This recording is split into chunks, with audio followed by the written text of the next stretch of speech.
नमस्कार, मैं नीलम काश्यप। आप देख रहे हैं देश का बढ़ता हुआ चैनल लाइव फर्स्ट। पूर्व सीएम शांता कुमार ने पूछा, जब गैर कानूनी कब्जा कर रहे पौधे लगाए तब कहाँ थे अधिकारी। पूर्व मुख्यमंत्री एवं पूर्व केंद्रीय मंत्री शांता कुमार ने कहा कि सर्वोच्च न्यायालय ने हिमाचल उच्च न्यायालय को आदेश दिया कि सरकार अतिशीघ्र सरकार की वन भूमि पर लगे हुए सेब के बगीचों को काट कर उस भूमि पर सरकार का कब्जा करवाए। हिमाचल के एक गांव में 300 बीघा वन भूमि पर कई वर्ष पहले गैर कानूनी कब्जा करके 4000 सेब के पौधे लगाए।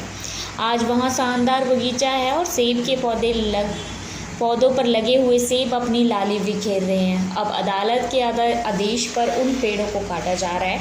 ये एक गाँव की कहानी है जो पूरे प्रदेश में लाखों करोड़ों की भूमि पर बरसों से इस प्रकार के अवैध कब्जे हुए हैं थे।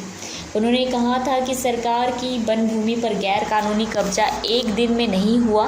4000 सेब के पौधे लगाने में और उनमें फल आने में बरसों लगे। जब शुरू में गैर कानूनी कब्जा किया गया और बगीचा लगाया तो सरकार कहाँ थी।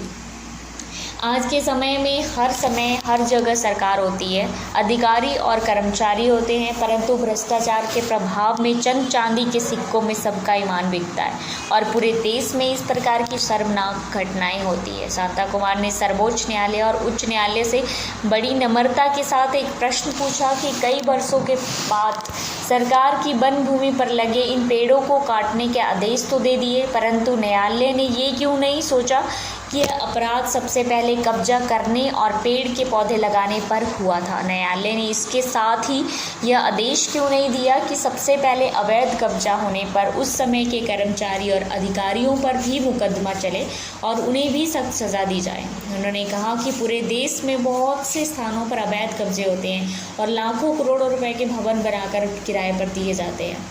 शिमला माकपा के पूर्व विधायक राकेश सिंघा ने कहा कि एक साथ करोड़ों सेब के पौधों को काटना सही नहीं है। एक ओर सरकार पेड़ लगाने और पर्यावरण बचाने की बात कहती है और दूसरी ओर एक साथ सैकड़ों पेड़ सेब के पौधे काट रहे हैं। यह पर्यावरण एक साथ खिलवाड़ है।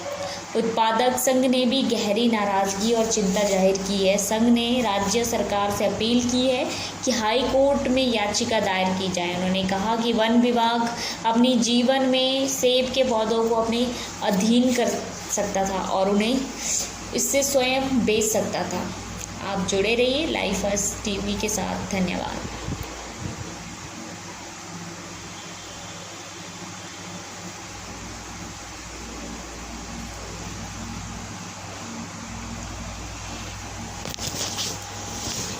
राजनीति की धार हो या खेल की रफ्तार, गांव की चौपाल हो या शहरों का धमाल, आप तक पहुंचेगी हर एक खबर सबसे पहले।